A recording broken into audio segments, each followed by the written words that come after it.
Representative Plumlee. Thank you, Mr. Speaker. I rise to a point of personal privilege to make a statement. Yes, ma'am. Thank you. So I would like to thank my colleagues who wore teal today. I know I sent the email out yesterday. And wearing teal is in honor of April being Sexual Assault Awareness Month. And today, April 5th, is the National Day of Action for that campaign. So I'd like to make sure that it's clear what sexual violence is. So sexual violence is any type of unwanted sexual contact, which can include words and actions against a person's will and without their consent. A person may use force, threats, manipulation, or coercion to commit sexual violence. Anyone can experience sexual violence, including children, teens, adults, and elders. Those who sexually abuse can be acquaintances, family members, trusted individuals, or strangers. It doesn't matter what someone is wearing or how they are acting. Victims are never to blame.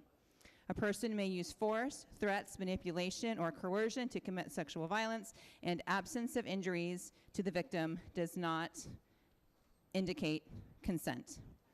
The majority of sexual assaults, estimated about 63%, are never reported to the police. And the prevalence of false reporting of cases of sexual violence is incredibly low, although often when survivors come forward, many face scrutiny or encounter barriers and people not believing them. The concerns that people have for not coming forward and the things that they worry about when they do is concern about not being believed, fear that the attackers will retaliate against them, shame or fear of being blamed, pressure from others not to say anything, distrust of law enforcement, belief that there's not enough evidence, and desire to protect the attacker. An assault may impact the daily life of a survivor, whether it happened recently or many years ago. Each survivor reacts to sexual violence in their own unique way. There are long-term and short-term impacts of sexual violence on overall health and well-being. Common emotional reactions include guilt, shame, fear, numbness, shock, and feelings of isolation. There's also an impact on loved ones of those who are victims. There's impact on their communities, and then there is an impact on society. Now, although sexual violence is a widespread problem, it is preventable. Prevention requires many voices and many roles. There are many ways individuals, communities, and the private sector can take action to promote safety, respect, and equality.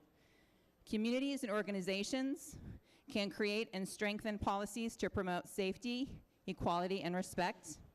They can assess the risks in their environment.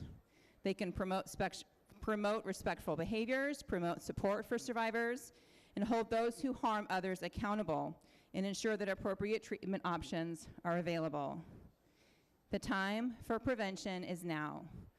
Join me by promoting safe behaviors, thoughtful policies, and healthy relationships. Your efforts are important and necessary.